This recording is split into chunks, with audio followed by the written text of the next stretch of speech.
Hello, everybody. Let me know if this is working, if you can hear me. If not, we'll get on that straight away, or you won't be able to hear me ask a question. So we're going to be doing a bowl today. So I've got this lovely piece of sycamore, and I'm going to be using this to show you how to make a bowl, and then I'm going to be finishing it using chestnut stuff, obviously. So yeah, so it should be quite a fun one. I'll try and keep it under an hour, but this is quite a big bowl and I want to do it properly. So we'll see how it goes.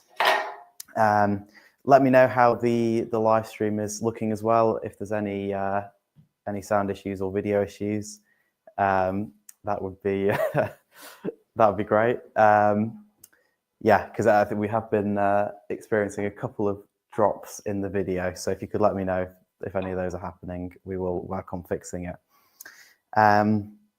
Brilliant. So let's get into it. So when I pick my blank, obviously I'm going to pick a blank that's the size of pole I want. Now, there's a couple of things to look at when mounting this. Now, if we take the end grain, I know this piece, the end grain, is where this wax was, because this was a waxed, pre-made or pre-cut bowl blank. But if you cut this down yourself from the tree, or maybe your piece of wood doesn't have that, what you want to do is you want to look at the side grain or the face grain, and you're looking for the which direction the grain's running. So you've got to be careful not to get mixed up with the way that the piece of wood was cut, because if this was cut on a bandsaw mill, you'll have lots of lines running this way from the way the bandsaw was cutting, but your grain will be running the opposite direction because that was the way that the tree's grown. So you want to make sure not to get mixed up with the bandsaw lines. So you want to look at the grain and you want to follow up to the end grain. Nice little tip there if you've got a blank. Once you've got the end grain, you want to look at the grain direction. So if we go to camera 2, you'll be able to see, particularly on this piece in the middle here, you can see how the grain's running round. Now, typically you want the bowl to be made curving towards the center of the tree. So the center of the tree would be here in this example, and you want the bowl curving round like that. And the reason that is because normally that's going to give you a lot easier time when you're shaping the outside of the bowl, because you're going to be cutting with the grain. Now, it's a little bit trickier on this piece because the grain is running almost horizontal, so it's not quite as easy to tell as some other pieces. So all you're looking for is where the center point of the tree is. So on this one, I know the center point of the tree is here, because if I follow this grain around, I can see it curving here. I don't know if you can pick that up on the camera, but that means that I want to make my bowl this way. I'm going to scoop out the top. So top side, I'm going to start with a faceplate. Now I've already got a center mark in here from where I squared this blank off, where I cut the corners. I just cut the corners off on my miter saw. But you could do that with a bandsaw if you want to get it even more round, or you don't even have to bother with something a little bit smaller. It is good on something like this size, because it'll just stop you being there for ages with a bowl gouge to try and knock the corners off. Now,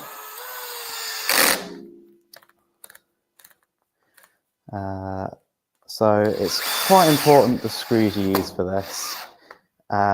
So these are, I think they are 4.5 by 40 mil screws, if I remember correctly, but they're quite chunky and they're not too long. It's better to have thick screws that aren't as long instead of really long screws that aren't as thick, because the long screws are more likely to snap off inside a piece of wood.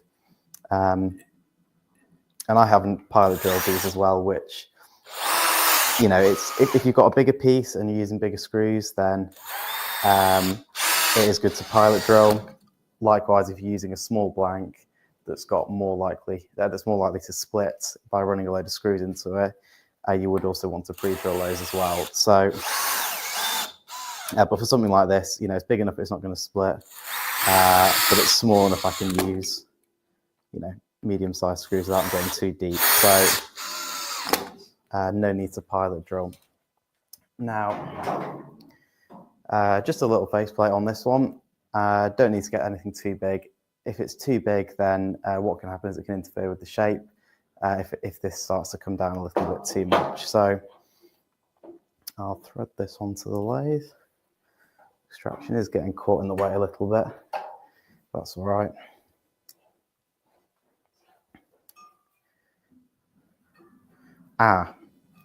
That is a new problem. So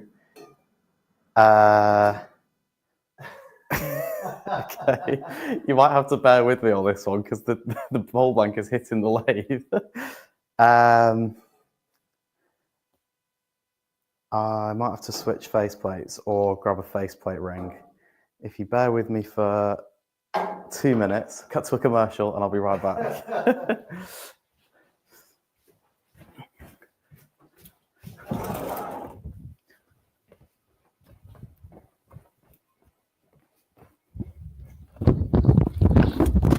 Hi everyone, you can tell we practiced this earlier, can't you? Unfortunately, when you're cutting wood, you can only cut it once. That's when you realise that it's not doing the job properly. So Nathanael was just changing the faceplate. It's all very technical at the moment, and we'll be back with the demo very, very soon. This is me hopelessly trying to pad while he does this bit, but there we are. So this is very much a bit of a last-minute demo anyway. We've been having a few issues with the feed, with the internet into our studio recently, which we think we fixed. It was freezing every so often, but we think we've cured that now. So hopefully we can let you know. Stephen, we can actually put the Weekender commercial back on if you really want us to. It's very, very good. We really like it, but at the moment we're just getting through there. Hi Ben, nice to see you out there, and Stuart as well. So great to have people out there. If only there was some turning going on, it would be even better, wouldn't it? I can hear you. Oh, can you? Of course you can hear me in the same blooming room. But we're getting there, and we like to put Nathanael under pressure and keep it going. Oops. Hi Anne. Been all the way out to wherever he goes to, and then back to Suffolk for you. So that's probably you're probably the closest one to it.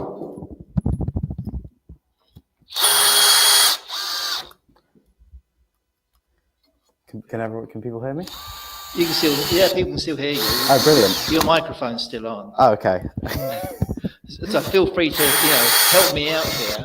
And... No, you're doing a great job.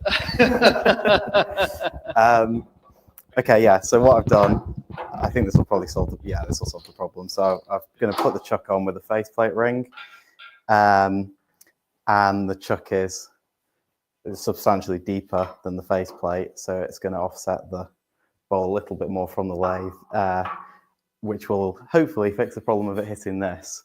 But I've never had that before. My lathe is slightly different, so I don't have to worry about that too much, but I will keep an eye out for that in future. If you're using a faceplate ring, it's back to the screws again. It's quite important to use screws without too big of a head on them, because if they're too big, they can push the faceplate ring away from the chuck, which can cause it to slip and not grip properly in the chuck. So you want to make sure you use thick screws that aren't too long with a small head on them. And that's sort of the dream combination, really. Right then, let's give this a go. We'll take that off for now.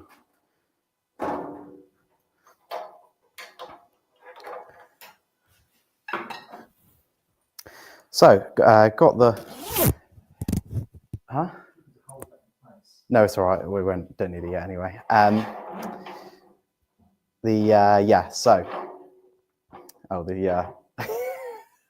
It's all right. There's not enough clearance on this bed to have the banjo underneath the blank, but that's all right.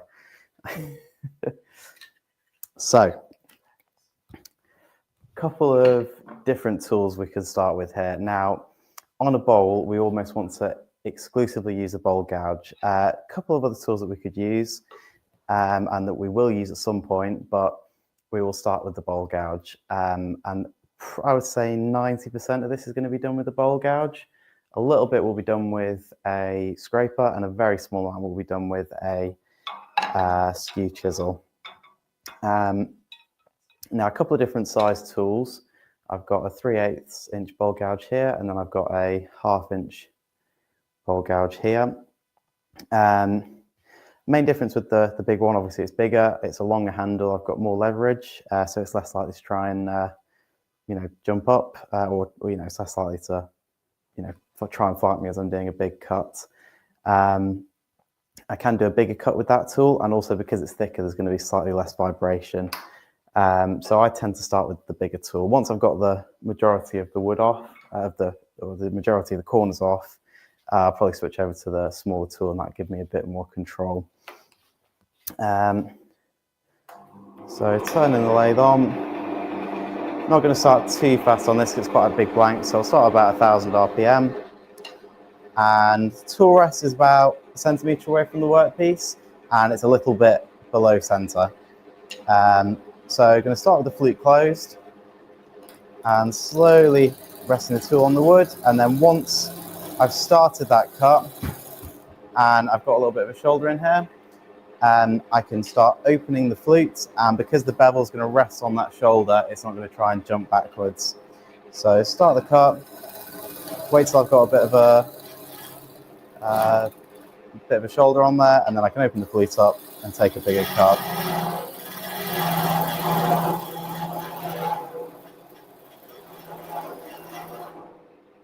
Getting everything on the other end of the lathe vibrating.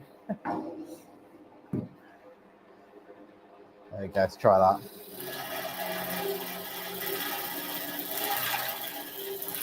So the more open the flute is, the bigger the cut will be, but the less controllable it'll be as well, because we'll be trying to bite in a little bit more. Now, as long as the bevel is rubbing, it will still be, you should still be completely in control, but, I can take a pretty substantial cut here. I mean, you'll see it's probably about, it's about a centimetre there on some of the widest bits, a little bit more maybe. And it's still relatively easy. I'm going to do this last bit in 2 passes, just because I don't want it to break out too much on the end. Just taking it nice and slow, and then just so I get to that last bit, I'm really slowing down.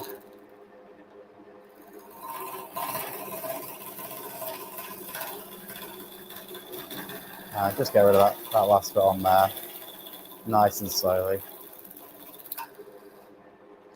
There we go. So tool rest can come up a little bit closer. I'm not too worried about the finish at the moment.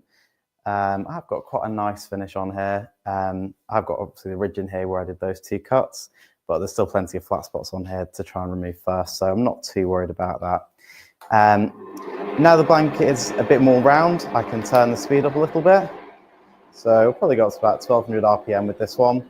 And it won't go much faster than that throughout the whole process. It doesn't really need to, because the faster this is, it can get a little bit dangerous if your lathe starts vibrating or anything like that. So I'll do another cut on here, starting with the flute closed. And now we're getting close to that, close to the blank being round. I'm going to try and do this all in one pass and quite a flat cut as well. I don't want any ridges in that. So nice and slow, waiting for the, oops. Take all these out. Waiting for the tool to create a shoulder, and then resting the bevel into the shoulder. And that's going to give us a much nicer cut. If I don't stall it.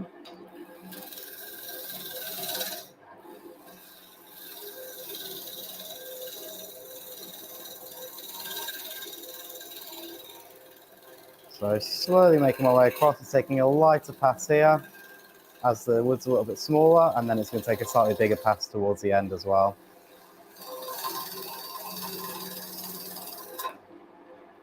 And nice and slow as we get to the end there. There we go, still a couple of flat spots on there, I think. So we've got that one there, I don't know if you can see that, and then just that one actually. So we will do one more pass.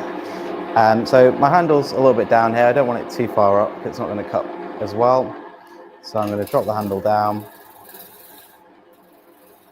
And I'm holding it into my body as well. If your arms are like this, and you haven't got really, a really good grip on the tool, it starts to become quite uncontrollable because you don't have the leverage and the strength to be able to support the tool when your arms are extended.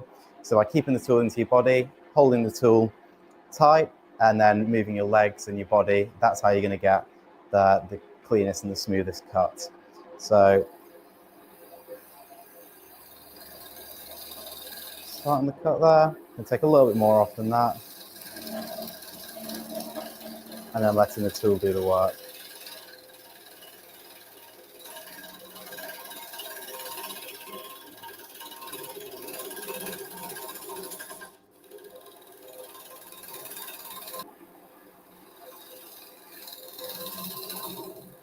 This lathe hasn't quite got the power I'm used to, so I'm going to have to take slightly smaller cuts than I would normally, but that's okay.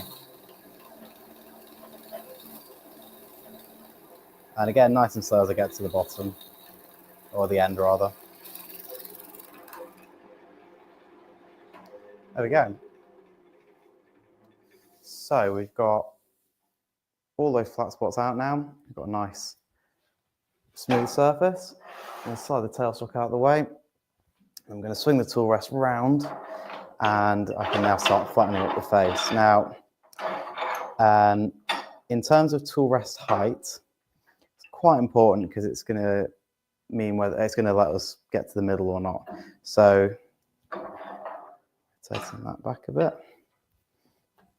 So I can see, but just by spinning it by hand, the center point on this is about here. Now, the tool rest is probably in about the right height here, but I want that middle point to be roughly in line with the bottom wing of my tool when it's held with the flute closed.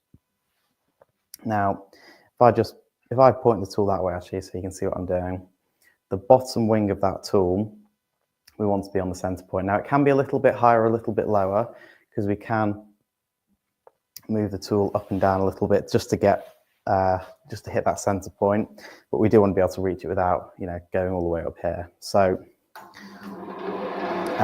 going to do a scraping cut here. Flute's quite close. The top of the tool is almost touching the wood, but not quite.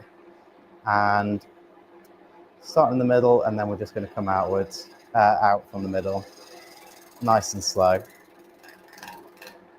Now, when we get out to this outside point here, we're only touching a very small amount of the material because this blank isn't perfectly parallel. So you'll see here, there'll be a bit where I've just hit with the tool, just there, and then the rest of it is, if you go to camera 2, then you'll see this bit has been hit with the tool, and the bit over here hasn't. So it is important that you don't go too fast and push the tool all the way in, because otherwise it will start following that curve and it's not going to get you a flat piece of wood.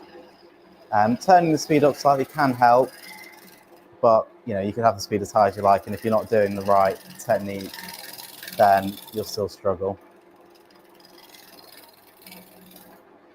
So just using the bottom of the bottom wing of the tool here for a scraping cut. And if you want, you can sort of go straight in at one point and then work your way back. And that can be a little bit quicker.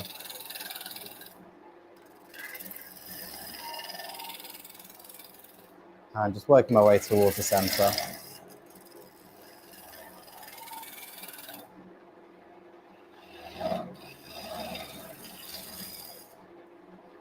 Now, I don't need to grip my tool too tightly. As long as I'm not doing anything wrong, the tool's not going to try and bounce about too much. You do want a fairly firm downward force on it, and that just stops it from starting to bounce around. But as long as you're not doing anything wrong, it shouldn't be that difficult. You shouldn't be needing to put all of your weight into it just to try and take a cut.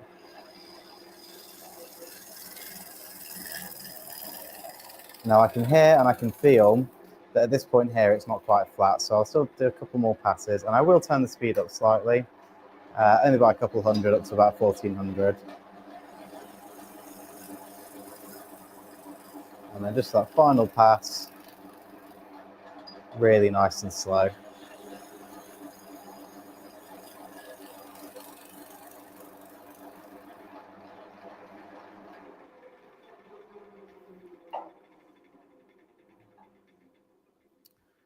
So there we go. Nice smooth surface on there now, and you can sort of see the nice colour of that grain coming through on the face there.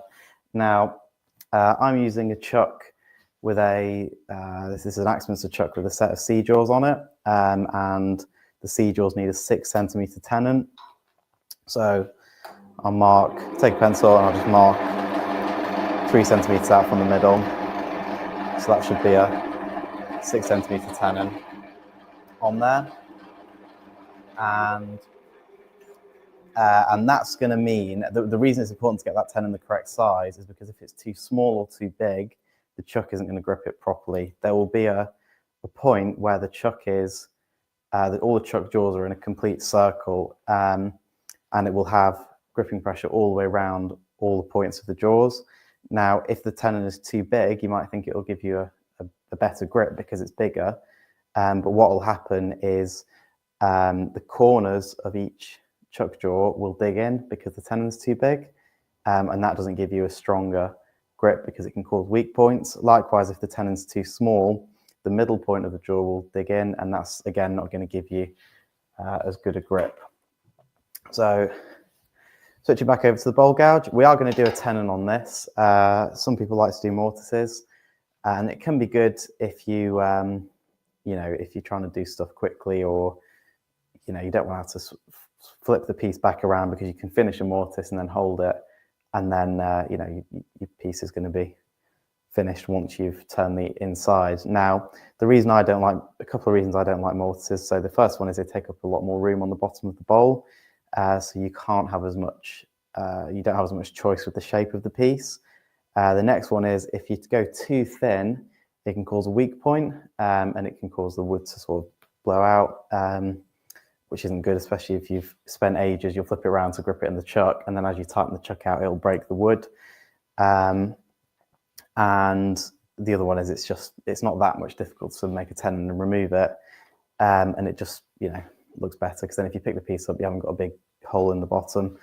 There are ways to do tenons correctly. If you've got a very shallow tenon, that can look quite good sometimes, and there are certain circumstances where you would use a tenon. So if you had a very nice piece of wood, you didn't want to lose anything of it, so you would do a recess, and you could keep the full depth of the blank.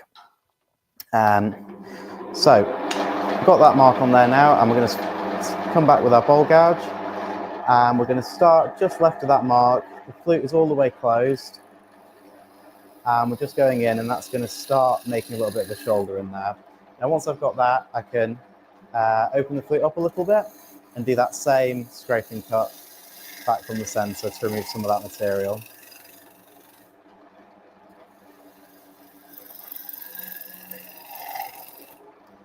And I'm going to move my tool rest towards me a little bit, just so I haven't got to worry too much about falling off the end here with my hand, because I'm using my hand as a resting on the tool rest to help guide the tool. And if my hand falls off the end, then it's a little bit more difficult, because there's no real need for the tool rest to be going all the way over here, as long as I can reach that centre point, which I don't need to do anymore at the moment.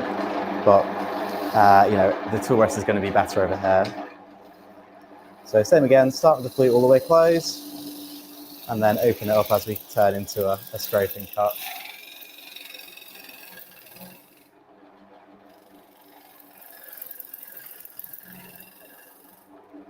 And by dropping the handle down slightly, it's changing the angle that the tool's presented to the workpiece, and it's turning it into more of a shearing cut, and that's going to give us nicer shavings and a cleaner cut. So start again, close flute, making that tenon, and then handle down, and we're going to do a pull cut or a shear cut outwards, just to remove some of that material.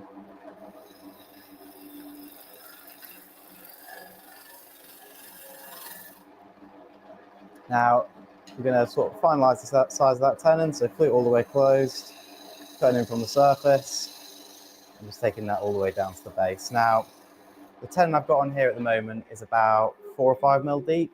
It doesn't need to be huge, and more importantly, you don't want it to bottom out the jaws. So you want the top part of the jaws to sit in here. You don't want the bottom of the tenon to sit on the bottom of the chuck.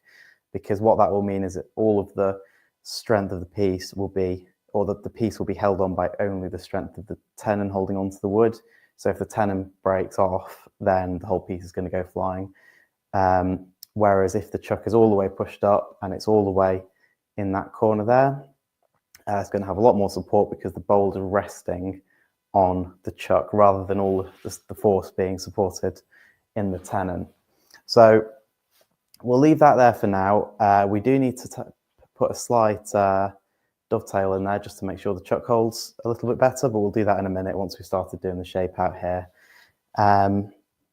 So what we're going to do is I'm going to flip the tool rest to about a 45-degree angle, and this is going to allow me to come in here with a push cut, and it's going to allow me to start shaping the piece. Now I will switch over to the smaller gouge. Not a massive need for the bigger gouge. If I was doing a wet piece of wood and maybe the lathe was slightly more powerful, I could use the big gouge and take really big passes. But it's a dry piece of sycamore, you know, there's no need to take massive passes, and I'll end up just stalling the lathe if I'm not careful. So switching over to the small gouge, it's going to give me a bit more control, but still the same technique. So close flute, start the cut, open the flute when I've got that shoulder in there.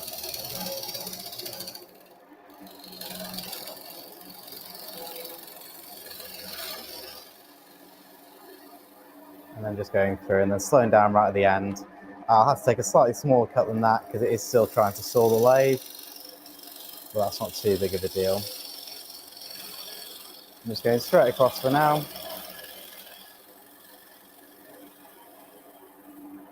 Slowing right down towards the end. And all I'm trying to do at this point is remove the material where I know I don't want it.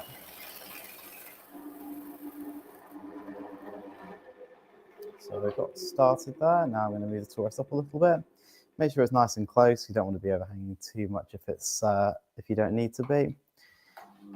And we'll take a little bit more off.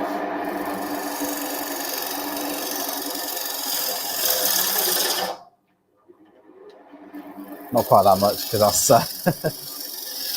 apparently too much.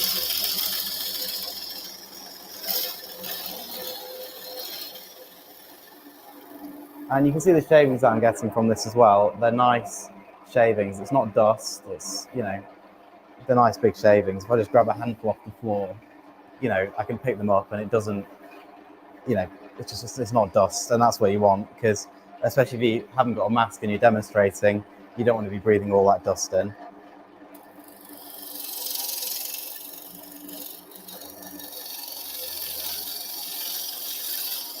So taking another cut off there, further refining that shape.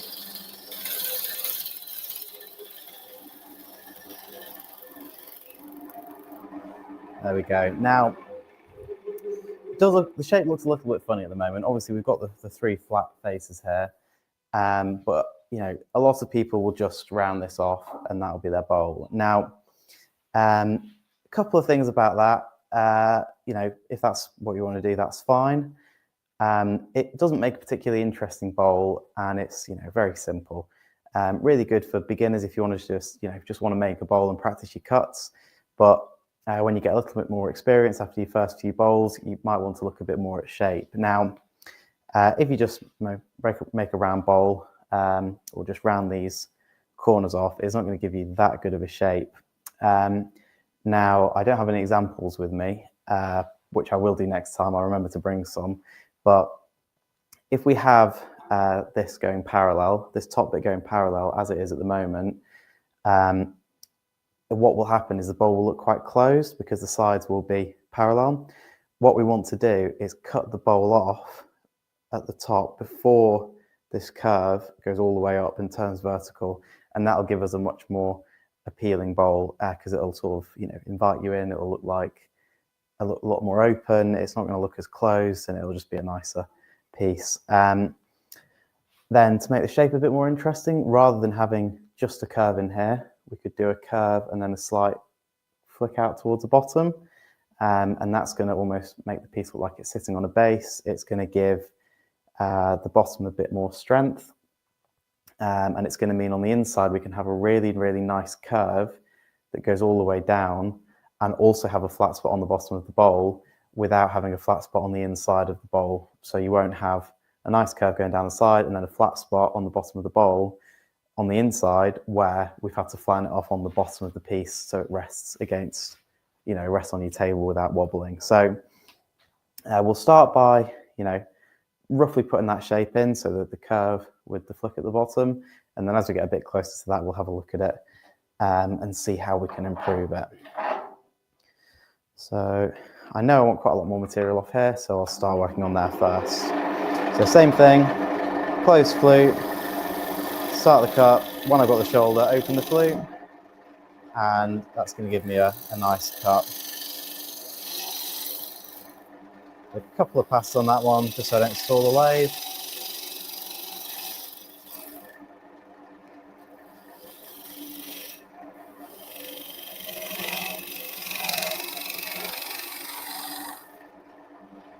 I'm just very roughly starting to put that curve shape in there.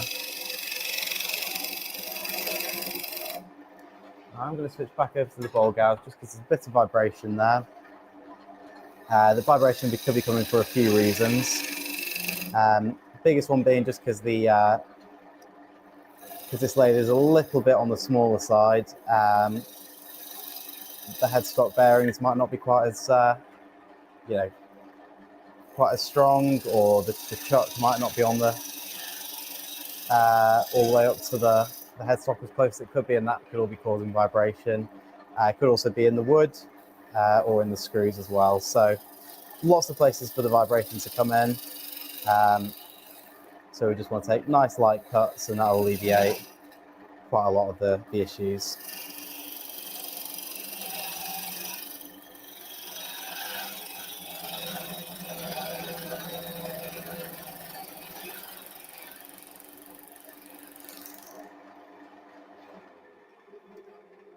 This is I think it's a Reeves drive lathe, so it's got 2 pulleys in there, and I think that can, or in my experience, that they can slip a bit as well, which is probably why it's causing it to stall quite a bit, because this motor is relatively powerful. It's a 1 horsepower motor, and it shouldn't really be stalling.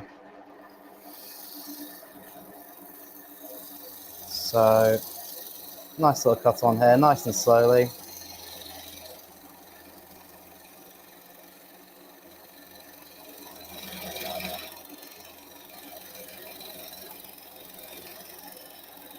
Slowly starting to get that shape.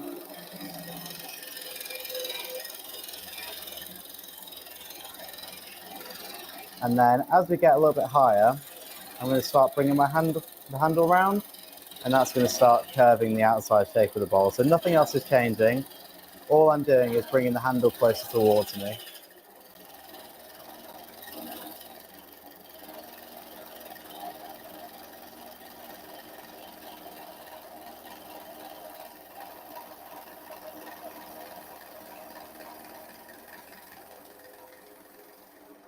There we go. Again, nice and slow as we get to the end, just so the tool doesn't jump through the piece. And you can see already that shape is looking a lot nicer. I have got a bit of a split in this wood, just from where there was a limb growing out, but that's not too bad. Hopefully I'll cut through that so we won't have any of that left in the finished piece. So I'll come back up here towards the top, and I'm just going to keep starting this middle point. I'm just going to round it off at the top. Now, when I start a cut in the middle of a curve, what I want to do is I want to start with the bevel rubbing and the tool not cutting. The flute is open slightly, but not all the way. And I'm bringing the handle towards me until I can hear and feel it start cutting. And then I'm going to start moving the tool along as normal and slowly bringing the handle in, and that's going to start my cut on there without it jumping.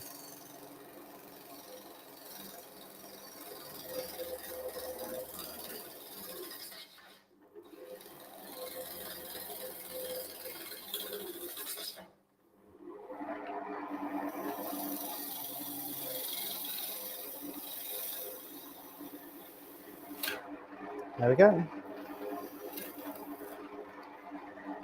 I'll take a little bit more off this corner.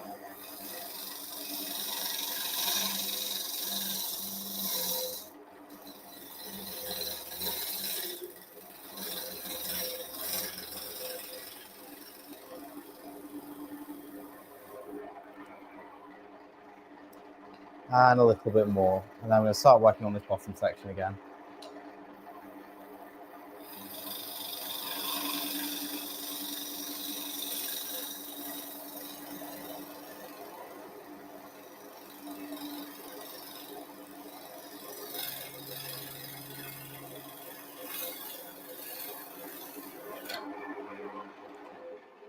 So that shape at the top there is already looking much nicer, I think, because we haven't got those straight sides. Looks a lot more appealing. You know, it's going to be a lot more practical as well because you can actually put stuff in it rather than having a closed sort of, you know, opening. Now, down here at the bottom, we do want to leave a bit of a space here. We don't want to go right up to the tenon for a few reasons. So first one is it's not going to give us enough of a base to rest on.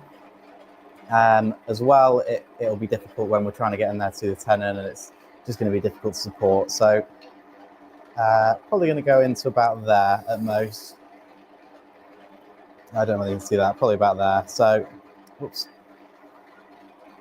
So we won't do that all in one go. We'll start out here and then we'll work our way in. So start with a light cut, fully closed, and then opening the tool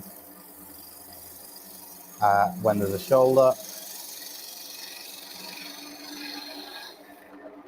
And to begin with, just trying to get that shape.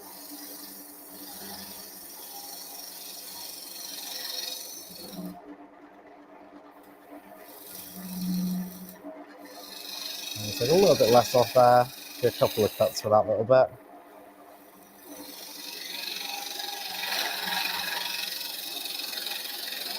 And then just blending it round. Now I will give my tool a quick sharpen. I don't know whether you can see. Oh, you can kind of see. You can't see the grinder, but having a sharp tool is quite important. So, you know, having the right technique in a dull tool will be better than having the wrong technique in a sharp tool. So it is important to have the right technique, but then if you do have a dull tool, then you're not really going to get the finish that you want. So it is important to keep that tool sharp.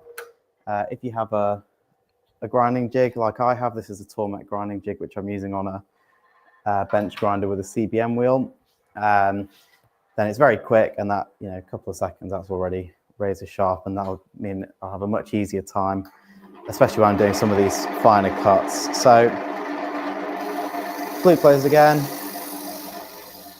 Don't know whether you can hear the difference or see the difference, but that's cutting a lot nicer.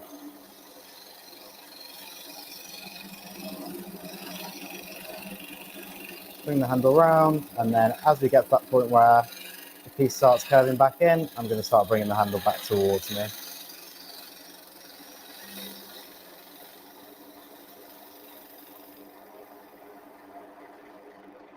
There we go. So starting to get there with the shape. It's looking a lot nicer now. You know, it's just looking better rather than having a straight up normal bowl. So pretty much there with the push cuts. We've got we've got pretty much no tear on here. Very small amount of tear on the end grain, and a little bit of tear out here where this limb was coming out of.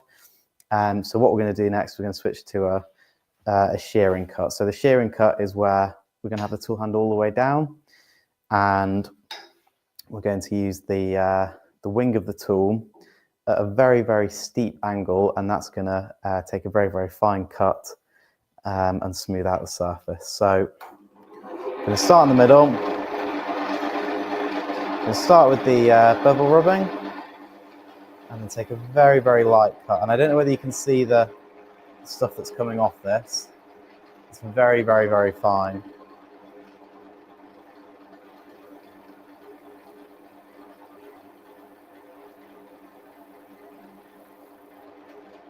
It's completely different from the massive shavings we were getting earlier.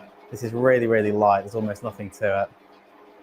And you can see that, I don't know whether you can see the difference in color there as well. So that's the push cut, and that's the shear cut. And the reason this is slightly darker is because the bevel on the push cut is almost burnishing the wood.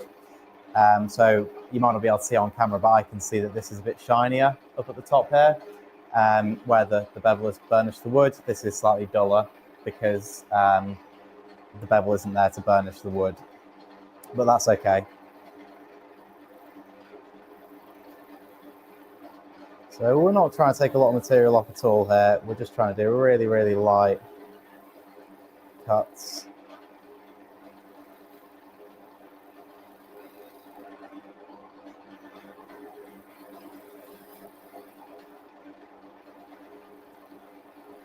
Really slow as well. If we go too quick, we'll end up almost creating a spiral in the piece. So we do want to go nice and slow and let the tool do the work. I don't know if you can see that there towards that top bit there. There is a couple of spirals in there just from where I went a little bit fast at the end. So really slowing down.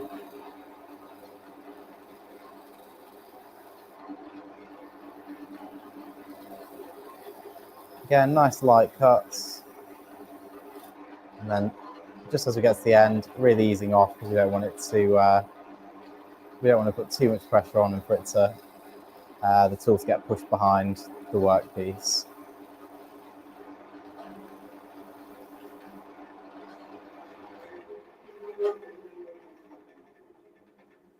There we go.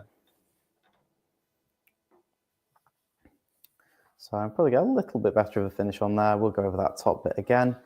But what I'm looking for at this point is to make sure I'm happy with the shape, which I'm pretty sure I am. You know, I don't need to spend too long on it just for the purposes of the demo. But as long as it's a nice shape, that's all that matters. Now I will switch over the other way. I'm going to do a shear cut the other way for this. And then I've still got bevel contact when the tool comes off the workpiece, just for that last little bit.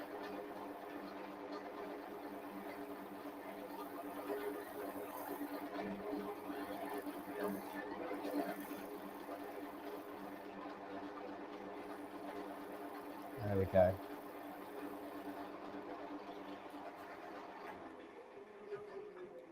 So now I've got a nice shape, you know, good finish on there, ready for sanding, and yeah, I'm pretty happy with that. So what we're going to work on next is just this tenon here. So we want to make sure it's nice and crisp. So we're going to switch over to the skew chisel, if I can find one. That'll do. So skew chisel, all we're going to use this tool for is just to go in here on the side grain, and we're just going to create a slight undercut on the tenon, which is going to allow the chuck to grip it properly. Only a very, very slight, doesn't need to be big at all. And we're going in from this way, not from this way, because if we're going from this way, we're hitting the end grain, whereas by going around here, we're going into the side grain, which is a lot softer. And we're just going to do a very, very slight undercut on there.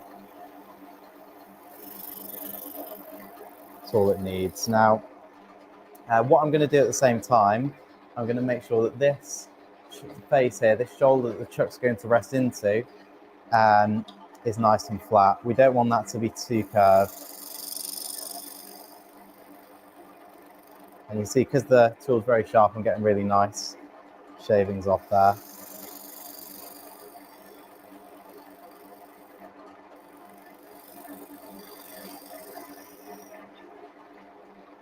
There we go, so we've got a slight undercut on there, and then a nice flat shoulder for the chuck to sit in. Now, last thing we want to do before we move on to sanding is we want to put a very, very slight concave surface on the tenon here, just so we don't have to worry about it wobbling if it hits the bottom of the chuck, which it shouldn't do anyway, because this is only 3 or 4 mil deep. This is more of an issue if you're not going to remove the tenon, because this will be the surface that's sat on the you know, on the table when your piece is finished. So just a little bit of a push cut there, nice and slow as it gets to the middle, and that's going to put a slight concave face on there. And I can check by holding up the tool, because I know the tool is flat, and looking down the top of it, and that's going to tell me whether there's a gap or not. So there we go. I will quickly rig back up the extractor. and then we can do a bit of sanding. So I have a question. Yes, so this is from John. Yeah. How does this shear cut differ from a pull cut, or is it the same? I usually see a shear scraping cut used where the flute is closed. So let me grab a bowl gouge to show you. So a couple of different things. So you've got so a scraping cut is where the tool is level and you're using the bottom wing of the tool to remove the material, and you're essentially using your bowl gouge as a scraper. So I've got a scraper here. This is a negative rake scraper, which is slightly different, but the principle's the same. And you're essentially, if we cut to camera, the top-down camera, what you're essentially doing is, if you look at that profile, it's a very similar profile. So we're using the bottom wing of the tool as a scraper. Now, scrapers almost rip the top surface of the wood off. You're not really cutting, you know, the tool is almost trying to scrape off the top surface of the wood, and that's what causes tear out. If you have a negative rate scraper and you do very light cuts, it does get a really nice finish. But with a traditional scraper, which is what this would be doing, unless you're using it on side grain, it's not going to give you a good cut, you know, when you use it on the end grain. So the difference between that and a shear cut is the handle's a lot lower. So if you imagine if you had your bowl gouge like that and you push your hand down it, it's not gonna cut your hand. It's gonna, you know, maybe rip some skin off. But if the bowl gouge is like that and you run your hand down it, it's gonna slice into your hand. Now it's a similar idea with the bowl, or with the wood. It's slicing the material off. It's cutting under the fibers and cutting them off rather than ripping them off the surface. And that slicing action of it cutting under the fibers and slicing the fibers of the wood is what's giving you that good finish, rather than the scraping cut, which is ripping them off the surface, causing tear out. Hopefully that answered your question. If it didn't, then let me know and I'll try and do better to explain it.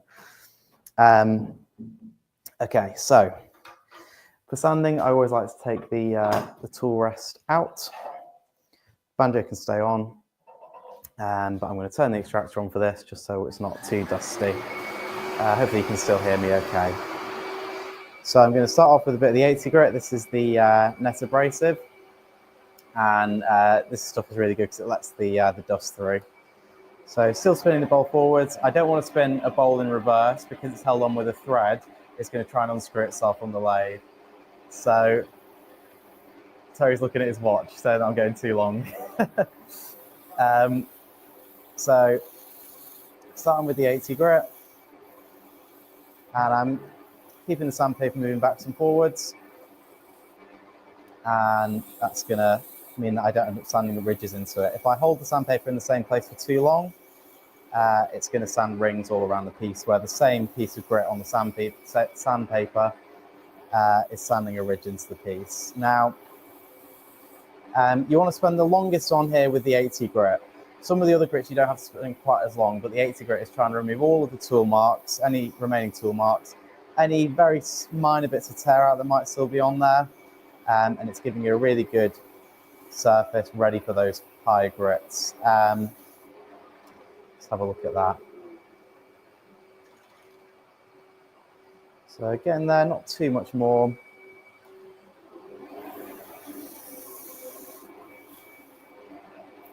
And I'm just keeping the sandpaper moving, and I keep moving on to a different spot on my hand as well, because if I hold it in the same place for too long, even if I'm moving it, it can build up quite a lot of heat.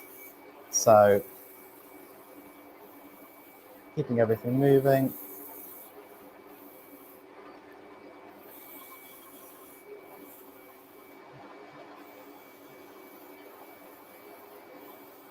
And there we go, that should do it, I think. So just make sure there's nothing I've missed. No, that looks good to me. And then we'll go up to the next grit, which is 120. Now, all we're trying to do with the higher grits is to remove the scratches from the previous grits. I mean, you can already see there's a slight bit of a shine coming on here as the wood's getting smoother and smoother. But all we're trying to do is get rid of the scratches from the previous grit. if I jump up too soon from 80 grit to 120 grit, then there's still going to be scratches in there from the tool, and I'm never going to be able to get them out with the 120 no matter how long I spend. So if you do see a really big scratch, there's no point just keeping on sanding. It will be much quicker to go back to a lower grit and get rid of the scratch with the lower grit and then continue up to the finer grit.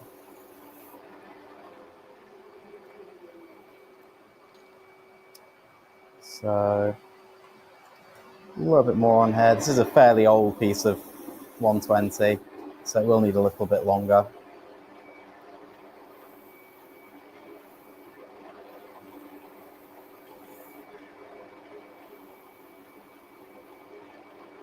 Any more questions while I'm sanding? Thumbs up for the last answer, brilliant. Okay. Just double check I've got all the scratches out from that. A little bit more.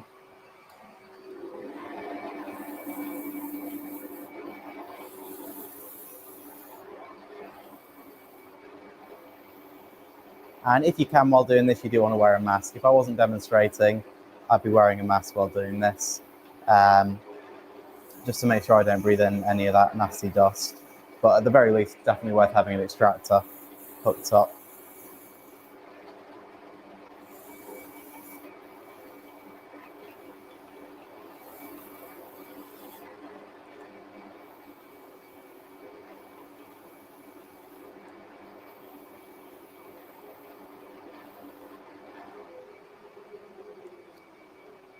There we go.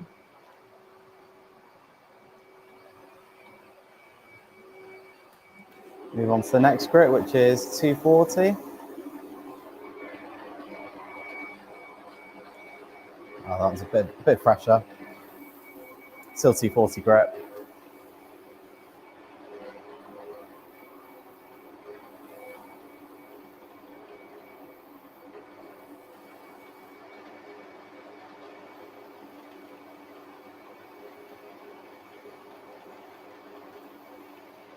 Just working my way around.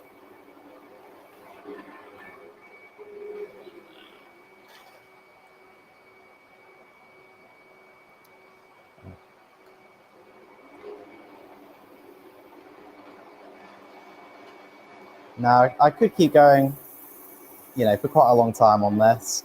I'll try not to spend too long because you're not come here to watch me sand, but you do want to take your time with this.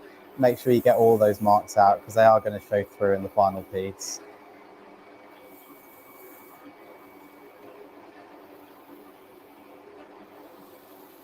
And sanding is a two-handed job as well. You don't want to be here with one hand just, pushing into the workpiece because it's not going to be as effective. You want to hold on to the piece with one hand to stop it being pulled away, and then the other hand can put pressure on.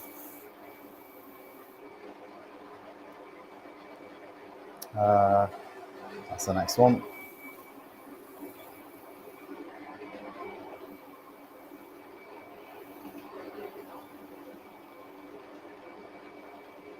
Now, if you've done a good job with the previous grit, the next grit shouldn't need too long. Some people do turn the speed down a bit while they're sanding because it doesn't build up as much heat. And if you don't build up too much heat, then it can prolong the life of the sandpaper as well. But the mesh stuff already lasts a very long time because it lets all the dust through. It doesn't get clogged up. So, final grit here. We don't need to go too high with this. Last grit we're going to go on with this is 320. And this is going to give us a really nice finish. What we're aiming for is to get rid of all of the visible scratches. You can sand it really, really fine, but you don't get that much of a better finish once you've put a wax on there or whatever you're using. But that'll be a nice finish there. So, okay. So, try and do this relatively quickly just so we're not here all night. We're going to take the blank off, flip it round, and put it in the chuck. Now, You could finish the underside of the bowl at this point. I know a lot of people do. If you can still get access to everywhere you need to on the bowl when it's gripped like this, I prefer to do it all in one go, and then you know where you're up to. You don't have to worry about sort of hitting the nice finished side once you're trying to turn the inside. So I prefer to do it all at once if I can. Now, obviously, I can't do the bottom, but that's okay. So when we regrip the piece back in the lathe, we want to put quite a bit of pressure on here, and that's going to let the chuck sit into the bottom of the piece, and then put some pressure on. Now, not too tight to begin with. I'm going to make sure it's running true, and then we can tighten the chuck up. Now, again, not too much pressure on here, because too much pressure can actually cause the wood to split and it'll break the tenon off. So plenty of pressure, but not too much as to break the wood. And then we can take out or take off the faceplate.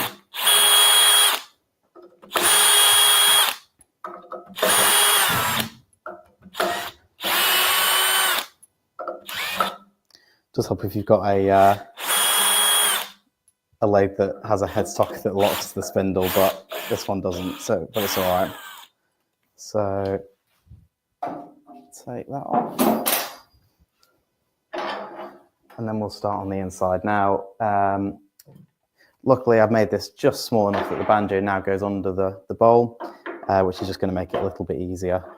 But if it doesn't, then it's not the end of the world. So we're going to start, same thing as we were flattening off the base of the piece. We're going to start with a pull cut, scraping cut.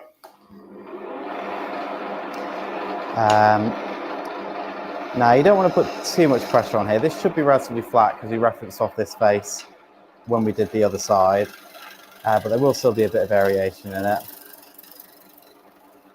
And you want to be careful with this. You don't want to start taking too big cuts on here because it is held on with the tenon. And you know, if you take too big of a cut, it risks a catch. If you get a catch, it's more than likely going to send the piece flying across your workshop.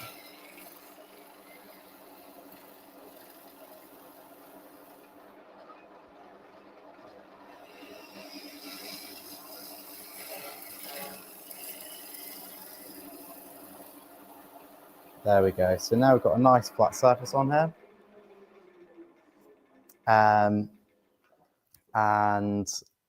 We can start hollowing out the bowl. Now, hollowing out the bowl is a process. I mean, I've got loads of screw holes in here from where I had to remount it, but hollowing out the bowl is something that normally beginners struggle with. I know when I started wood turning, I struggled with it a lot. And there's a few reasons why. The main reason is as you're cutting round the side of the bowl, you're cutting through a lot of end grain. There's a lot of end grain going on there. And if you've not got the correct tool presentation or the tool's not sharp, it will cause it to catch very easily. Mostly, you know, if your tool isn't sharp, it's not going to catch, just not going to cut very well. But if you've got the wrong tool presentation, it does risk catching.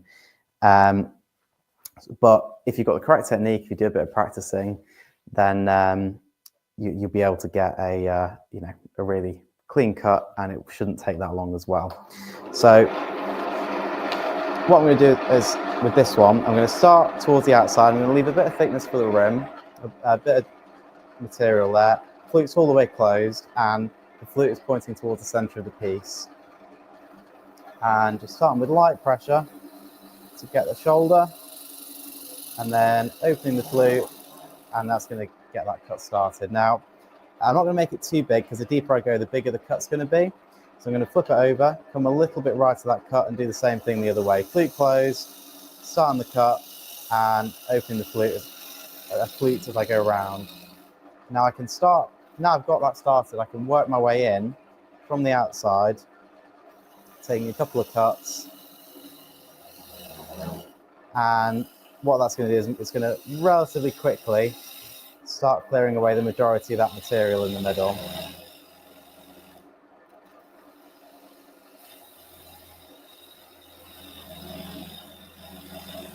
And I can see I'm getting nice big shavings off there. They're quite big. They're not, again, same as that's the outside, it's not dust that's coming off.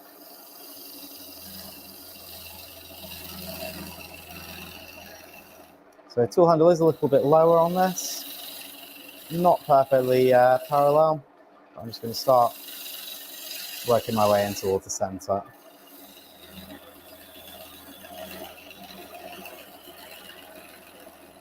And then when I get to this point, I can start to take a bit more off the outside. So I'll start again from the rim. I'm resting the bevel on that initial shoulder that I created, and then slowly doing a cut towards the centre. And that's going to give me nice long,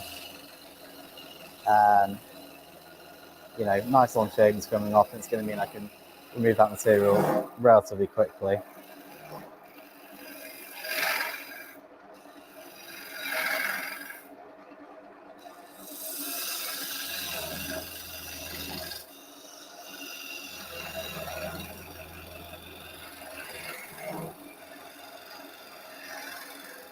So something to watch out for as well. At the moment, if we go to camera 1,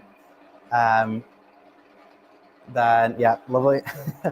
Then my tool handle is hitting the bed if I go too far around. Now, it shouldn't do that basically. So that means that something's wrong. So I know that it's not my tool positioning, because the tool should be cutting above center. Obviously, having a bigger lathe, the bed will be down here, so it wouldn't be as big of a problem. But what I'm going to do to fix it is I'm going to lift my tool rest up a little bit, and that means I can keep the tool cutting in the same position, except now, rather than being down here, the tool needs to be up here. Still a little bit downwards. We don't want to go all the way up here, but it's going to mean that I'm not hitting the bed.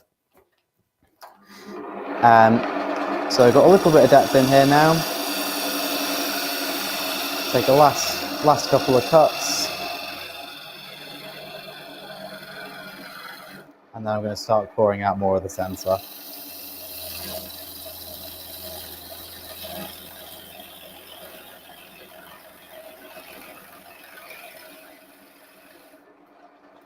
Now I'm only doing push cuts for this. I'm not doing any scraping or any shearing cuts. I can't do a shearing cut on this piece on the inside or pretty much any bowl because I can't get the access in there, and I don't want to do a scraping cut, a pull cut, because it will more than likely catch.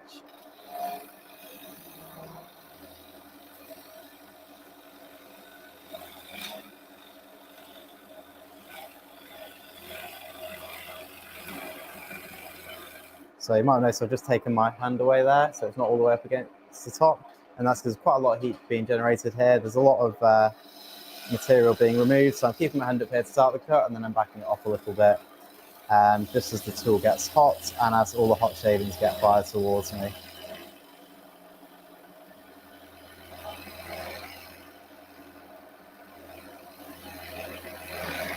And I will give the tool a quick sharpen here as well. Just it's going to make my life a lot easier. You never can really sharpen the tool too much, so it's important to, if you ever feel like it's not cutting properly, just go back to the grinder, give it a quick sharpen, and it'll be much easier for you. So if anything's going wrong really with any type of turning, your first port of call should be to sharpen the tool.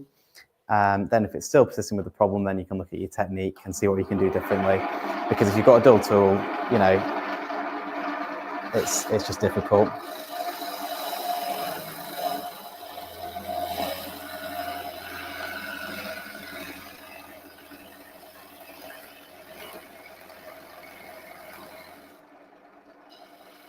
So flipping it over, doing another cut from the top. And that is a much easier cut because we're cutting with the grain. So we're only doing this cut just to try and get rid of the bulk of the material.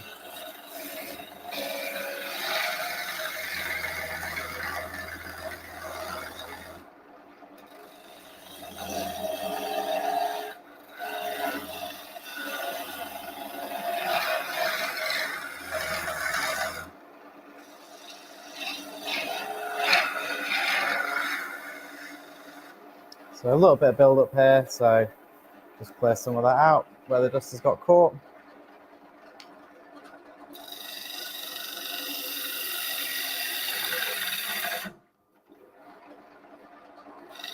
A little bit too big of a cut, so just ease off a little bit.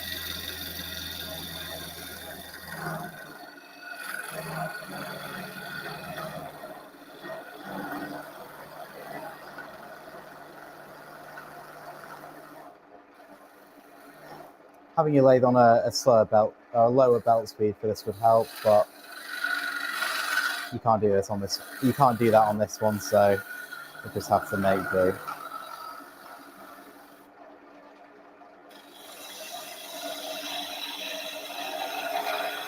So just keeping on going backwards and forwards, working my way down.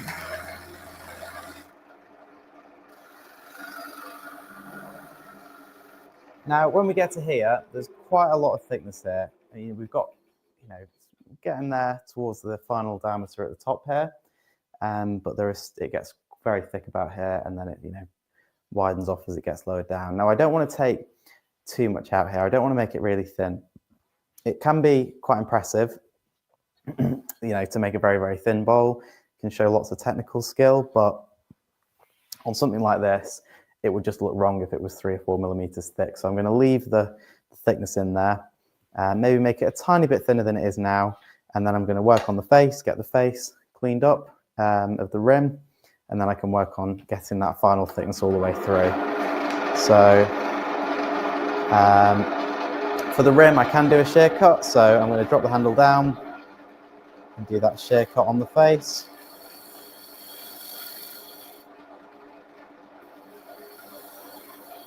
And you can see those really, really light, wispy strands that are coming off there.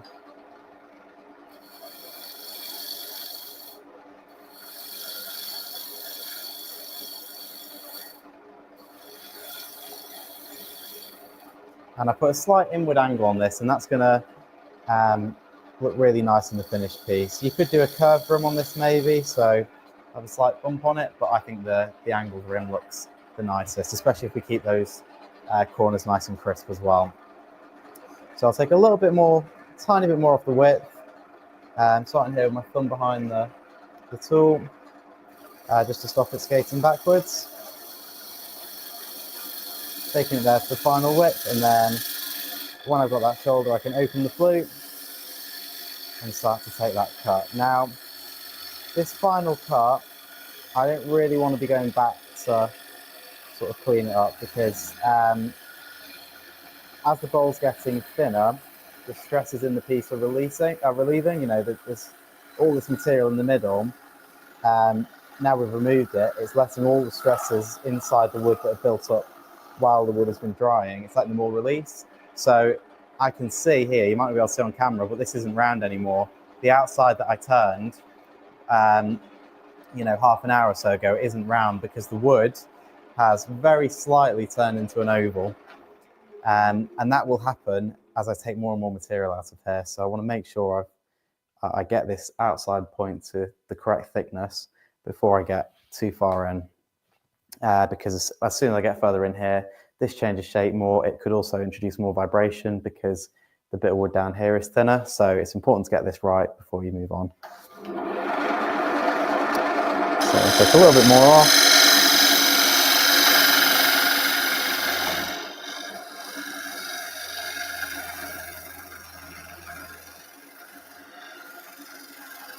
I'm just bringing that curve round on the bottom of the bowl.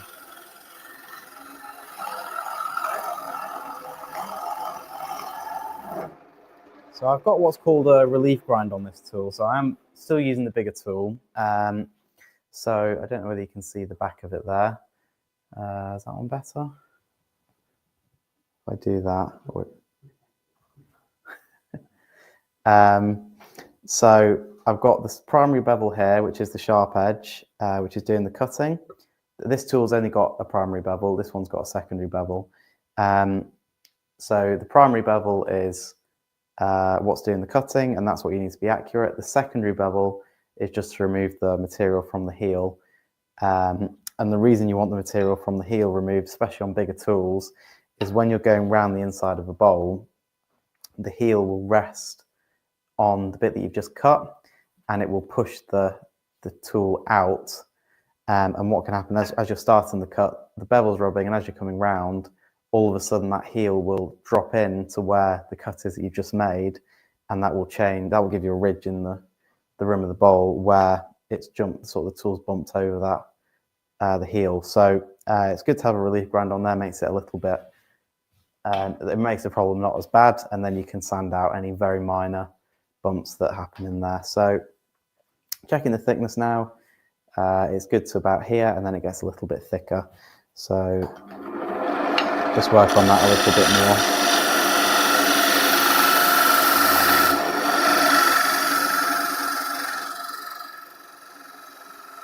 So what you might notice here is that the tool is actually cutting quite high up the piece. I'm cutting quite high above centre here, and that's giving me a much better angle for the tool, and it's going to make a much nicer cut. If I'm all the way down here, it's going to try and catch and suck the tool in. So by being up here with the cut, it's not going to do that. Again, checking the thickness of the piece. It's pretty even, quite far down now, so I'll take a little bit more off. Then I'll work on getting rid of some more of that middle bit.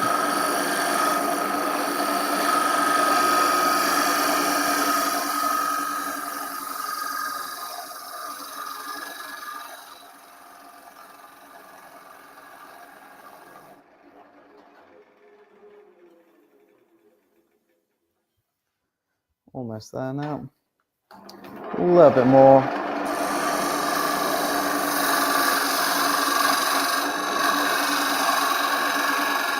And you're always going to pick up on stuff with your hands that you wouldn't do with your eyes. So it looks to me like it's pretty close, but I can feel there that there's a slight ridge there, and then it gets a bit thicker towards the bottom. So you always want to make sure you feel the piece to make sure you know what's going on.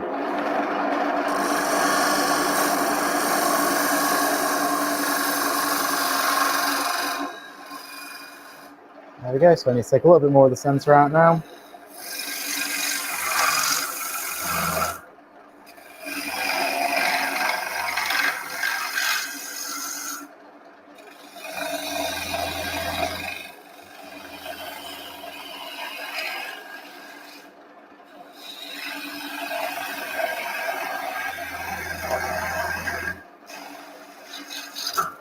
Oops. The tool just jumped out of the cut there, and because I was putting pressure in it, it went through. But that's okay.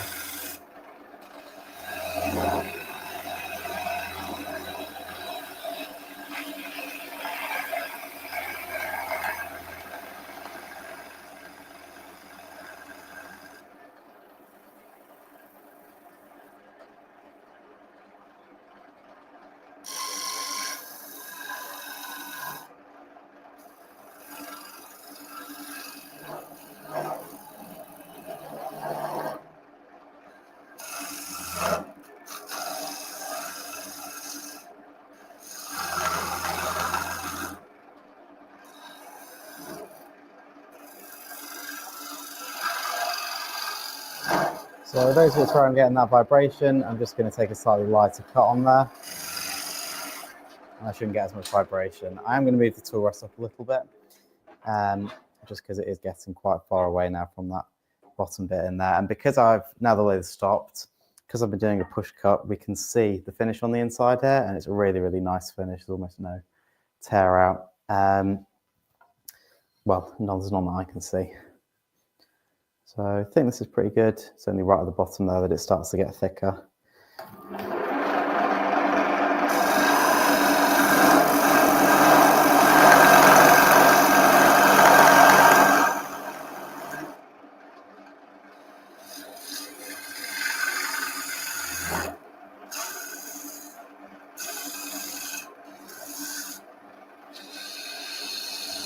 So as we get closer and closer to the centre, we want to make sure we're keeping that curve of the inside of the bowl going round.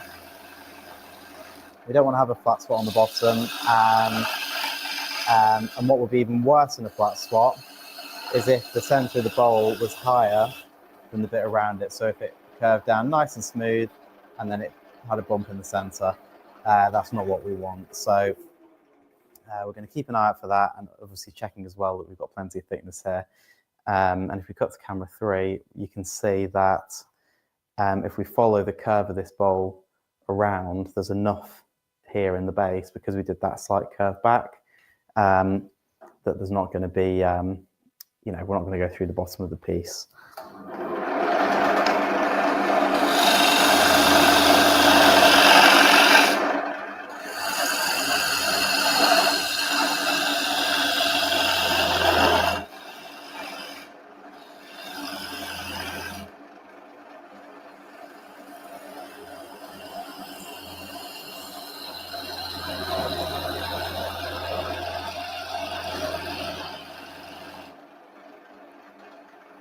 So just for the centre, dropping there, or lifting the handle up a little bit, is allowing me to get into that centre point, and I can just sort of wiggle the handle up and down slightly, and that's removing the middle for me.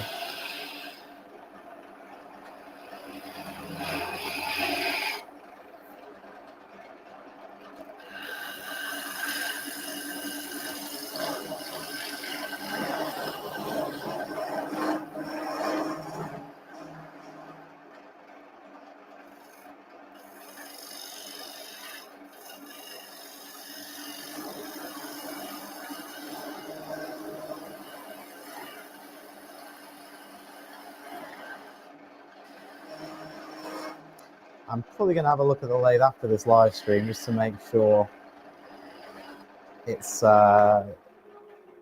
everything's tightened up, because there shouldn't normally be this much vibration on a piece like this with this type of lathe. What it probably is this lathe is sat on a foam floor, and the vibration through that is causing the whole thing to wobble and squeak, because it's there's not enough rigidity in it. So, you know, maybe see if I can ask Terry if I can cut some holes in his nice foam floor, and so this is sat on the concrete.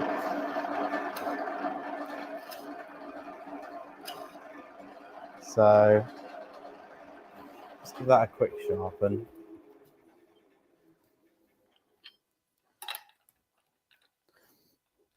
I know he's listening to me as well in the office, so I won't need to tell him later.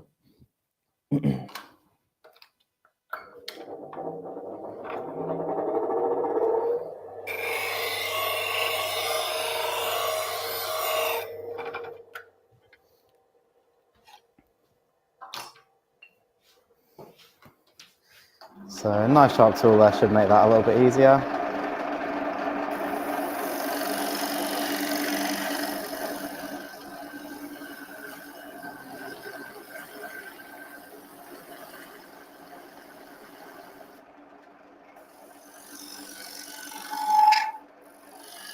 So that squeak, I don't know whether you heard that, that was a different kind of squeak. So that came from taking too much of a cut. That was definitely taking too much of a cut, because that high-pitched squeak is the tool vibrating.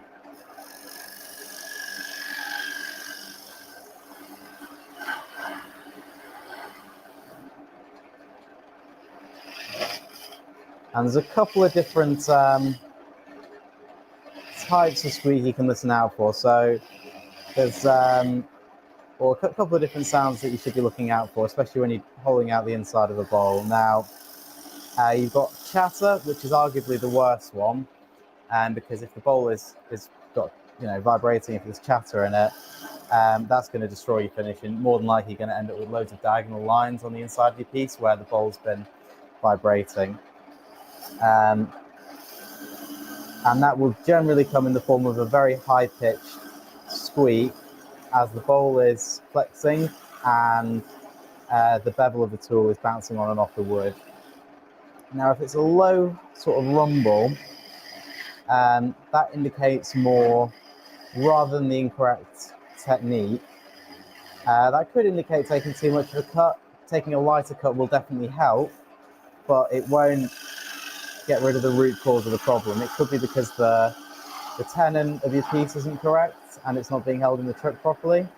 It could also be because, you know, maybe something's wrong with the lathe, maybe something's wrong with a piece of wood. So it could be a funny piece of wood that's causing vibration, if there's a split in it, for example. So you do want to keep an eye out for that, and an ear out as well. It's quite important to listen to what's going on.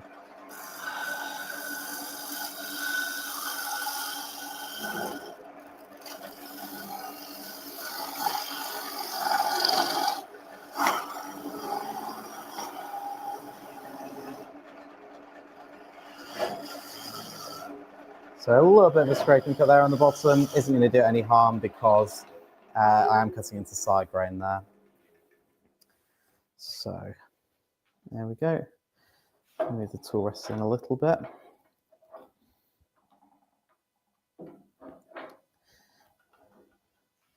Now just trying to follow that curve through. Still a little bit flat on the bottom, so I want to make sure that's carried round. So continuing the cut, starting the light cut, and then it's slowly going to get slightly bigger as I get towards the centre. I'm going to do a second cut here just to relieve some of the pressure.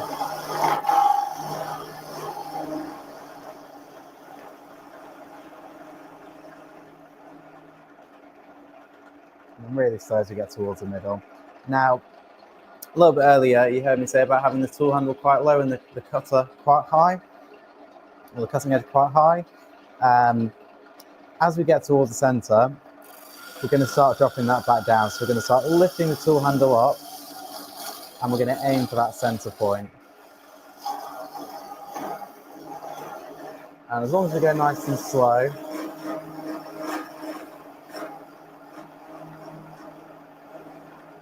then we should sort of line up with that centre point, and then really light pressure as we get to the end, because what we don't want is to push too hard and then that little bit in the centre fall off and then the tool go flying into the other side.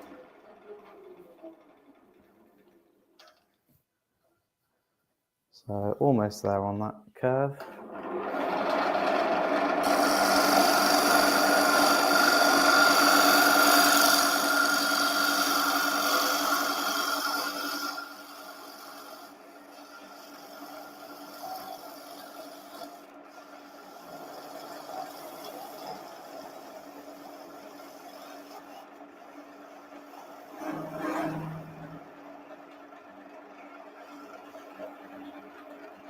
There we go.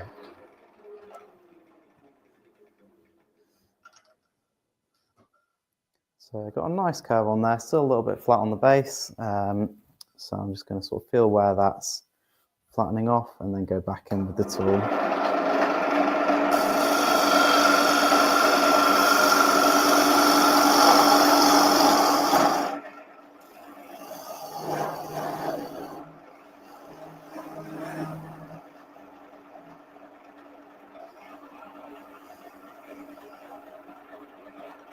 There we go. Probably was a little bit optimistic thinking this would take less than an hour, but it's all right. There we go, that curve's looking a bit better now. Feels really nice, and I can feel there's not a flat spot on the bottom and not a bump up in the centre as well. Which you might not be able to see now or even when the piece is finished, but if it catches the light, if you've got a reflective finish on here, then you're going to be able to see that where the light reflects slightly differently in the middle. There we go. So got the shape there, and then I'm going to do a final pass, probably just on the lower third or the lower half, and that's going to clean up any slight ridges in there from transitioning between different cuts, and it's going to give me a really good finish to start sanding from.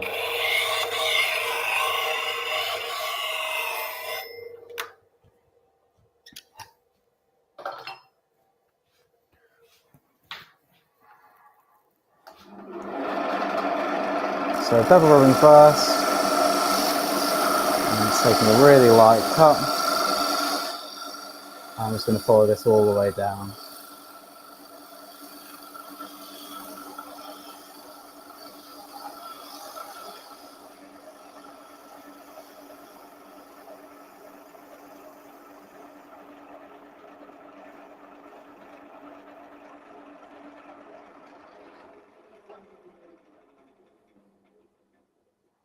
There we go.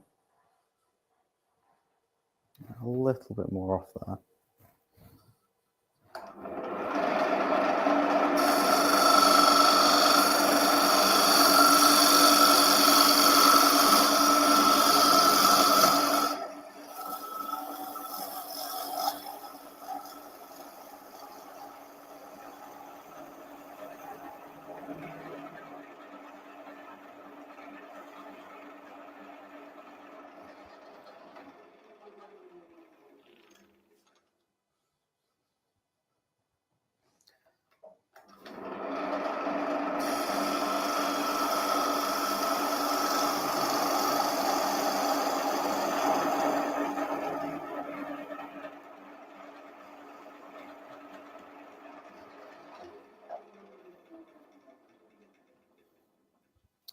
There we go. So ready for sanding.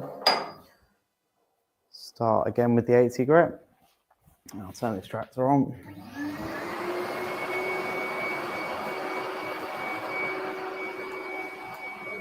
I'm going to start on the rim here, because this will need the least sanding. I'm just going to work my way in and out, keeping the sandpaper moving. And then sanding on the bottom third here. I don't want to really be sanding up here because it'll try and catch. And again, I don't want to spin the lathe in reverse, because that will unscrew the chuck from the headstock.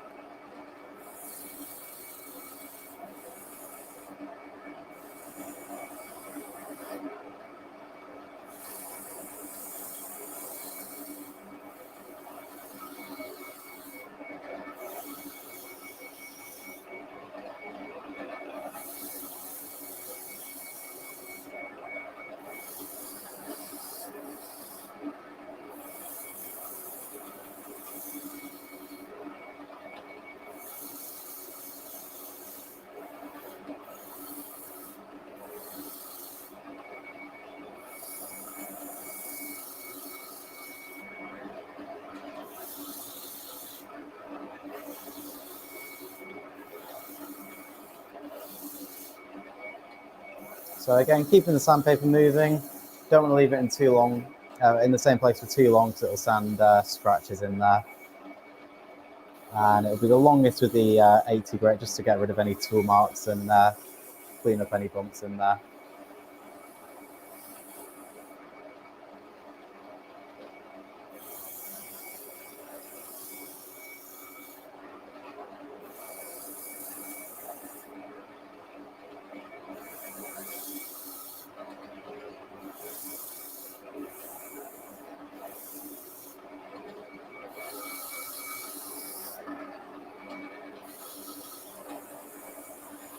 Almost there. I'm just going to stop the lathe just to double check I've got most, if not all, of the scratches out. A little bit more there on the outside, but not a lot.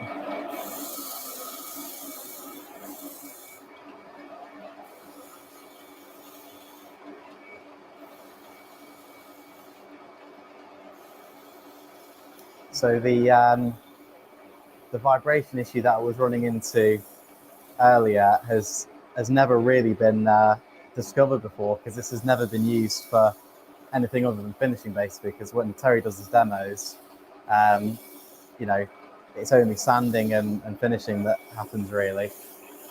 And so the first turning, I think, you can't hear me. Oh, Terry can't hear me. Terry's saying he can't hear me. Oh, I can say what I want about him now. I will be watching it back, okay, but not say anything too bad.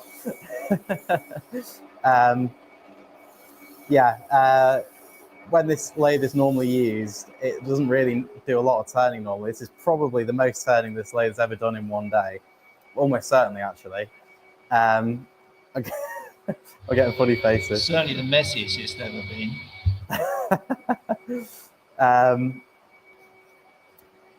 So it's we haven't really run into the issue before, but we will look at it now that we've had the did you hear what the issue was, Terry? Did you hear what the issue was?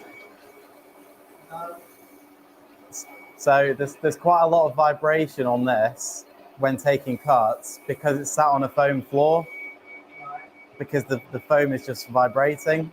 It's not so it needs to be sat on the concrete really, but that's all right. We can do that. So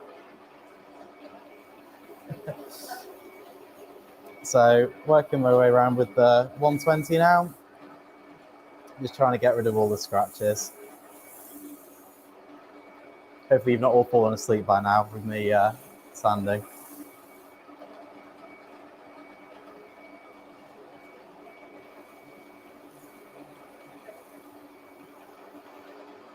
And 240.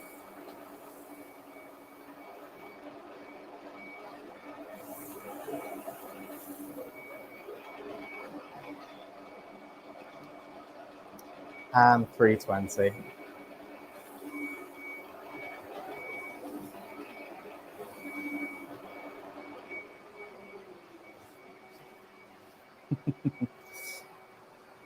There we go. So, got a really nice finish on there. Well, I say really nice finish. We've got a really nice sanded surface. Not finished yet, but it will be shortly. I'm quite happy with that. It looks a nice shape, nice bowl, really nice piece of wood. Nothing too much going on, but there is a really nice piece of rippling in here. If we go to camera 3, then you can see where that limb grew out of the piece, and we've got that really nice graying figure in there. So that is quite nice. It is nice sometimes to have bits of wood with stuff like that in it, because it just gives it a bit of interest. So the bit that you've all been waiting for, the finishing. Normally this would be the main focus of a Chestnut demo, but it hasn't been today. But that's all right. We've hopefully we've learned something, or you've learned something from the demo, and then hopefully you'll take something away from the finishing as well. So I'm going to start off with the cellulose sanding sealer. This is our most popular product, and what this does is it sort of gives a top coat to the wood, and it gives us a really nice base coat for any subsequent coat of finish. Now, it doesn't need to be thinned down. A lot of people try and thin this down, but it really doesn't need it. And we're applying this with the lathe stopped. If we try and do this with the lathe running, because of how quickly it dries, what will happen is it will leave rings in the piece, and we'll have all sorts of issues. But because of how this works, any subsequent sort of bit where you go back over, it doesn't leave any ridges or anything like that, because the solvent in it dissolves the original coat. So it's really easy to get a nice finish on there, and it dries very quickly as well, so you can pretty much straight away get onto your next finish, next coat of finish rather. So just working my way around, and I'm looking in the light as well. I can see where the light's reflecting more off the piece, and that can tell me where I've already applied the first coat of finish. It's slightly harder to tell on a lighter wood like this, where you put the sealer on, just because it doesn't really change a lot in colour. If you've got a wood that's maybe slightly more open grained, this will soak in slightly and it will darken the colour. But for this piece, it is a little bit difficult to tell, so I'm purely relying on the reflectiveness to tell me whether I've coated it or not. But there we go. Double check I've not missed anywhere. No, it looks good to me, and then I'll do the inside.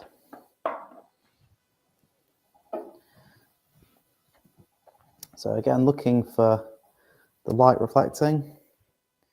You might be able to see it slightly better on camera too. Yeah, there you go.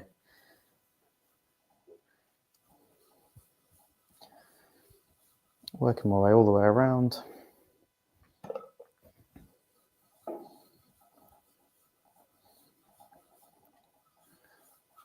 Oops.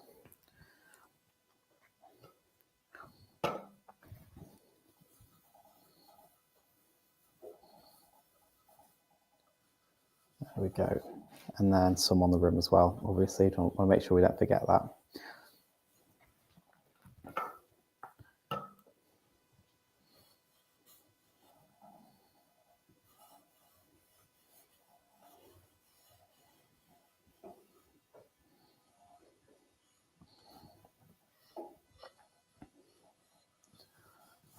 There we go.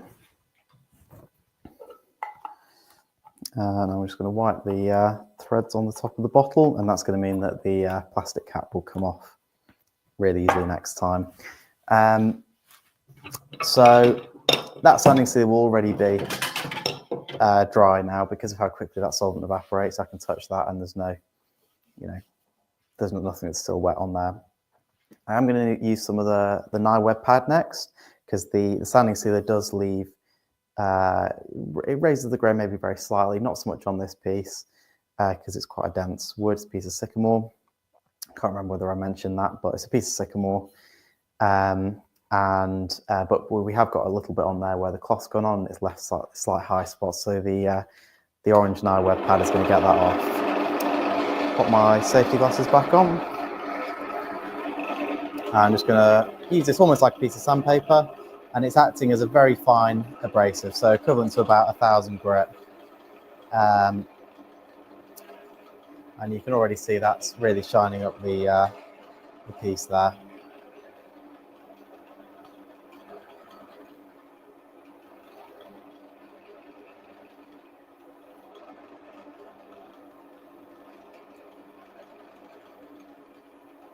There we go. It doesn't need too much. It's just to denib the top surface. Now, next thing I'm going to do is I'm going to use some of the cut and polish. Now, this is an abrasive paste, and this is going to. Should have brought one of my can openers with me, but this is going to abrade at the top surface of the piece, and it's going to give us a really nice smooth finish and a really nice shine as well. So. I'm going to take a bit of the safety cloth, take a little bit of the paste on the cloth, and then I'm going to rub this all the way around with the lathe stationary to begin with, and that's going to mean that we don't get it flying all over the place. So all the way over the inside, and then we'll put some on the outside as well. Now, it's important when doing this that you work evenly around the whole piece. You don't want to do the outside first and then the inside, or vice versa, because what will happen is the abrasive in here will, or the grit in here will get ground down, so it's very, very fine. And then as soon as you go to the other side or the other bit, it'll be rough again. So it will, and you don't really want to mix it. So you want to try and work evenly around the whole piece. So speed, I'm probably going to have about 800 to begin with.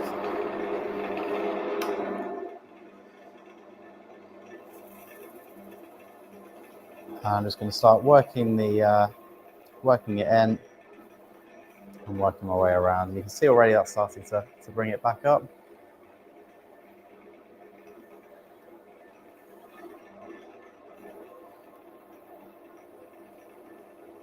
And this is also helping remove any excess as well at this point.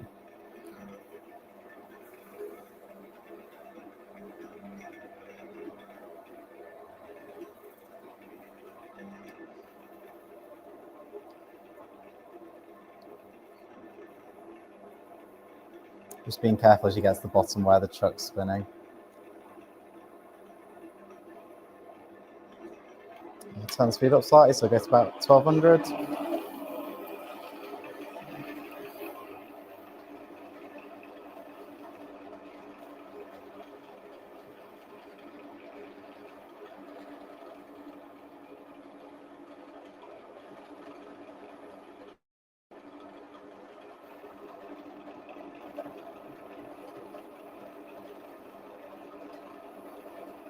And almost there on this, a little bit more.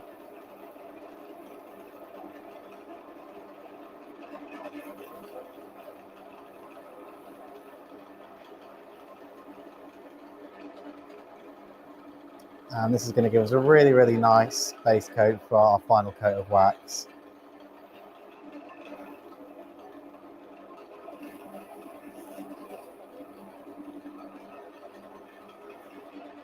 There we go. So it doesn't quite look as shiny as it could do, but we're going to put that last coat of wax on. That's going to really brighten it up. So a little bit more of the safety cloth. Put some over here. And you'll really see a difference in this last coat. So this last one is the microcrystalline wax. And this is a really good food safe protective finish.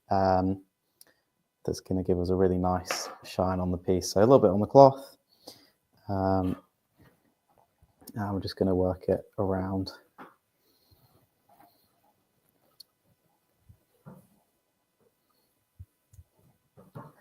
Don't need too much of this, just enough to cover the whole surface. And when we turn the lathe on in a moment, we're going to blend it all in, and it's going to go. Give us a really nice even coat around the whole piece. So thin coat on to begin with, turn the lathe on, and then we're using friction to build up heat in the wax. and it's going to melt the wax and give us a really nice, even, thin coverage around the whole piece. And you can already see there that that shine is coming up really nicely.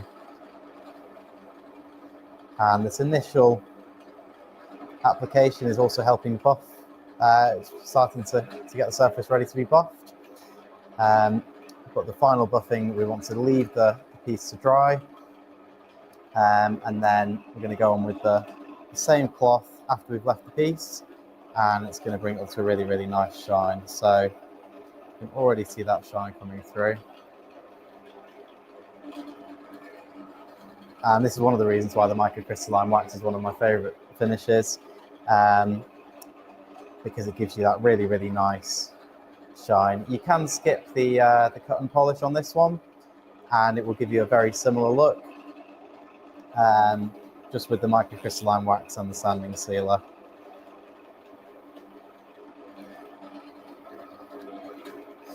Now, just for the purposes of this demo, I can't leave the microcrystalline wax as long as I would like to normally.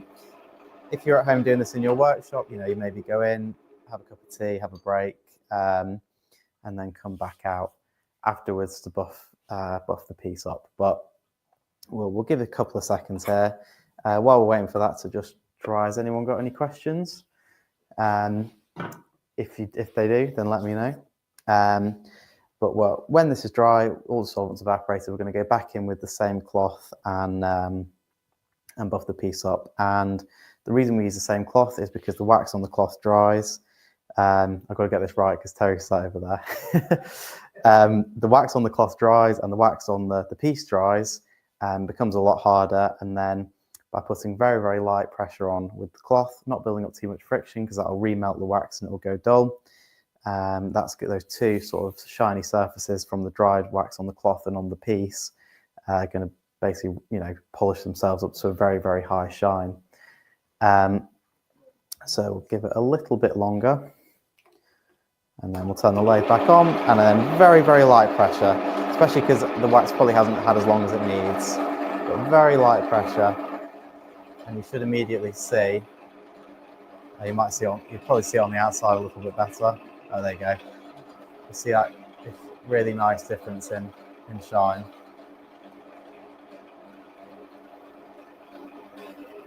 And then on the outside here, you might be able to see it on camera 3. And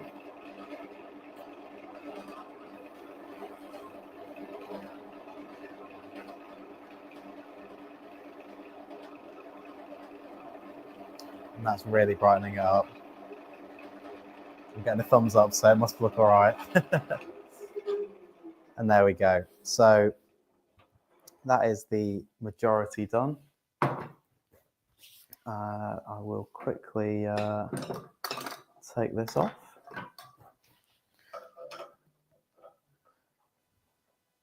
Don't drop it, yeah.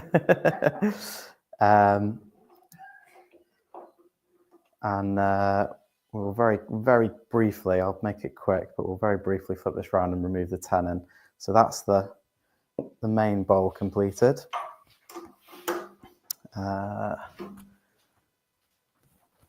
All my tools have been buried in the dust.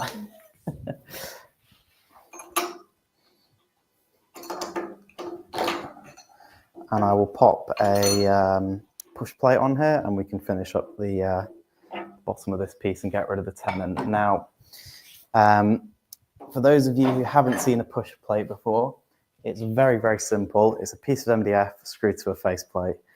I would hope that you'd be able to make one of those yourself. Although actually I'm going to run into the same problem with this, I think, as I did when I started. Oh, that's close. That's about 0.5 millimeter away from hitting the motor. I will have to keep that in mind in future. That I don't use these faceplates on this lathe because they don't work, but that's all right. I think I can get away with it for this one. So when I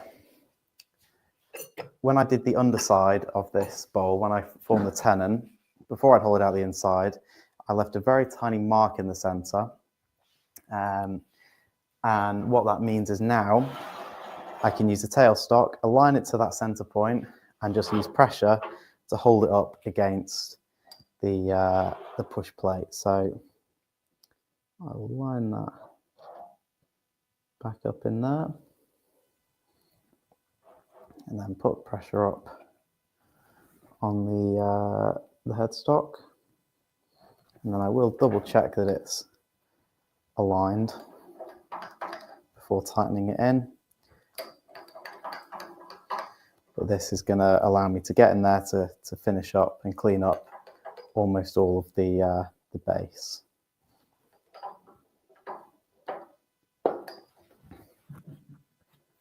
So it's not quite perfect, so I'll just back that off a little bit, adjust it, and then tighten it back up.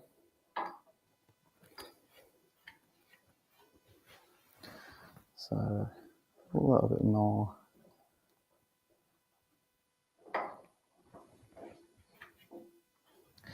Doesn't have to be, it's worse.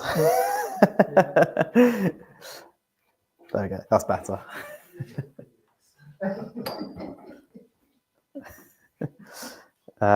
So put a little bit of pressure on with the tailstock, not too much. It's important you don't put too much on here.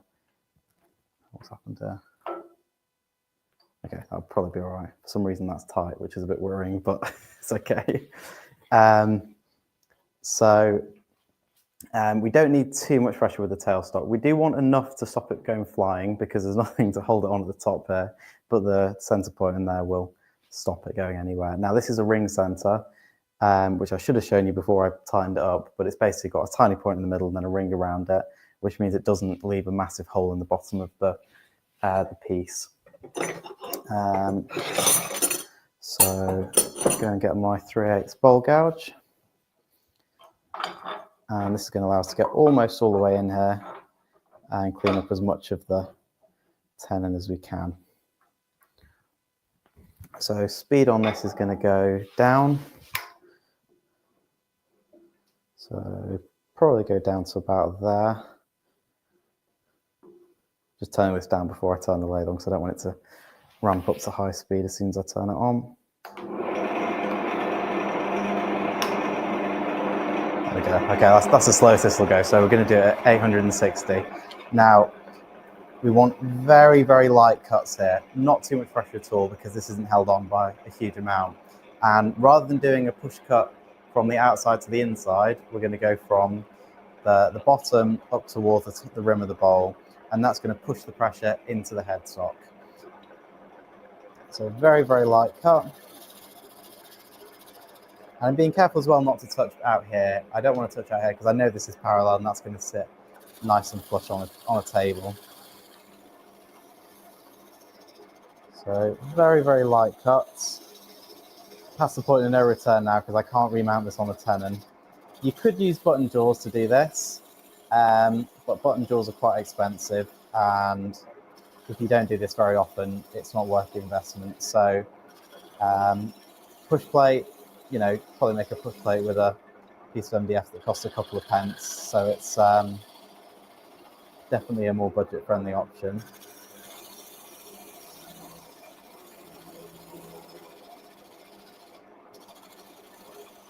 So removing as much of the material I can with a push cut towards the headstock.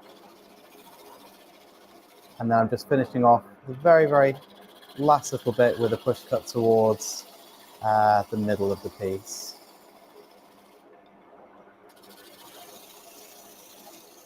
You got any questions about this, or are we all good?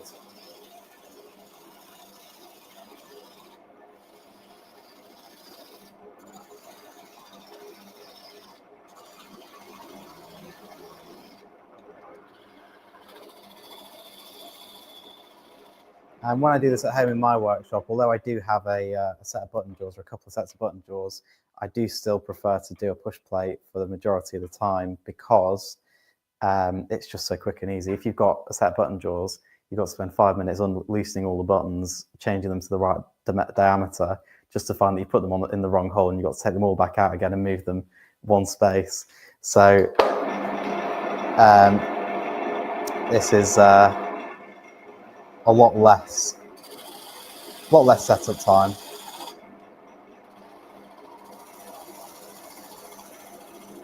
So we're going to get as close to the centre as we can. Not going to be able to get all the way up in there. We can get pretty close.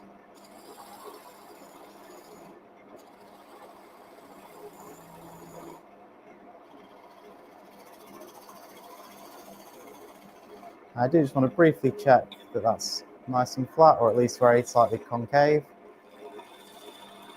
which it is.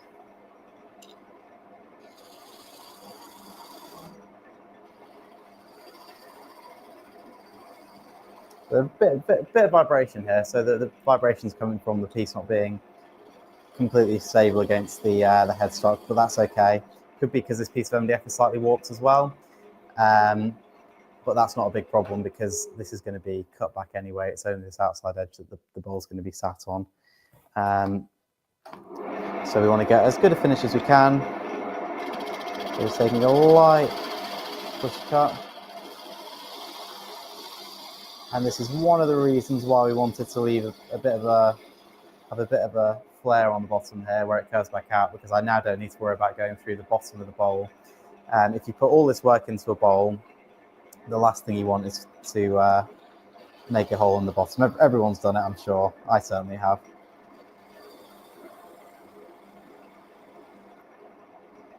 So get as close as we can in there. I don't want to go too much more than that. And there we go. So take the tool rest out, and I'm going to use the sandpaper, and I'm going to sand as much of that as I can while it's still in the lathe, because it's a lot easier to sand in the lathe than it is to sand off the lathe.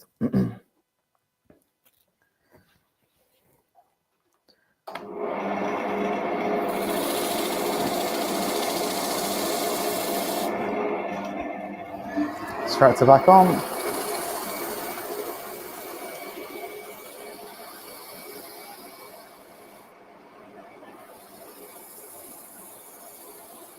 You do want to have a fair amount of pressure on here with the tailstock. Not so much that you break the bowl, but you don't want it to slip at this point here. You could put like a rubber matting and anti-slip matting, and that can help. But I tend to find it's fine without, because the non-slip matting can be squishy, and when you start turning, then it can squish and loosen pressure off with the tailstock. So I tend to not bother with that, but you don't want it to slip because it will leave a ring around the rim of the bowl that's dull, where the wax is melted and the MDF plate is rubbed off on the piece.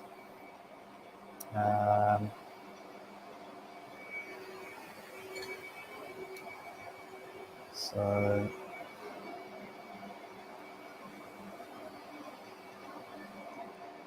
there it is, 180.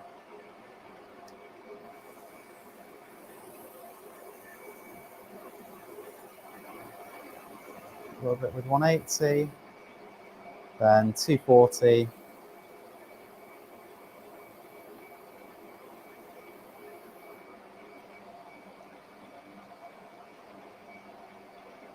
and 320.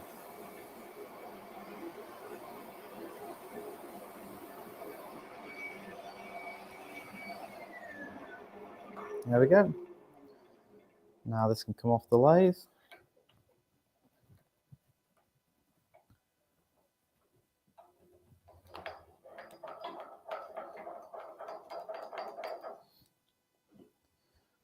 And this last little bit here, we can take either a carving chisel, or you can just use your skew chisel, making sure you cut away from you to remove that last bit on there. Don't know whether you can see that on that camera. Just trying to remove that last little bit. It's quite a big amount, and probably go and get a carving tool, or you can use a don't know whether I brought it in, but you can use a little sanding disc in the headstock that's gripped in your chuck, and that's enough to clean up that little bit on the bottom.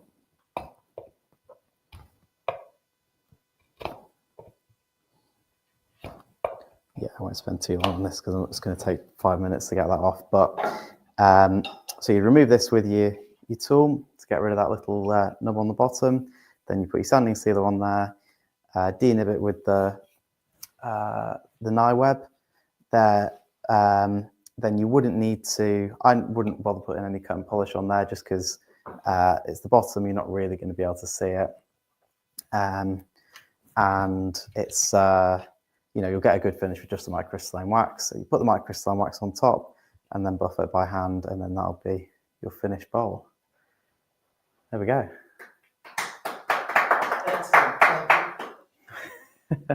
Getting a round of, you don't know whether you heard that, but I got a round of. So I just turned your mic off instead of turning mine on, so that's really clever. Nathanael, thank you very much. That was a really good 1 hour demo. Really enjoyed that. Almost 1 hour. No one seems to mind. Good, that's good to hear. Yeah, everyone seems to have stuck around for the whole thing. So thank you very much for doing that for us. Have you left yourself enough time to tidy up? No, we'll leave that for another day. No one can see all the shavings generated there, but there's a heck of a lot. They come up to about here. So, yeah. They're about knee high. So, that's brilliant. Nathanael, thanks very much for doing that for us this afternoon. Really have enjoyed having you with us. And we'll be making some news about that. So, I'll leave you with it and we'll let you sign away. Any last comments you want to make for people? No, I don't think so. Hopefully you've learned something with this. Thanks for watching. Brilliant, mate. Thank you so much. Really have enjoyed it. Take care. Cheers.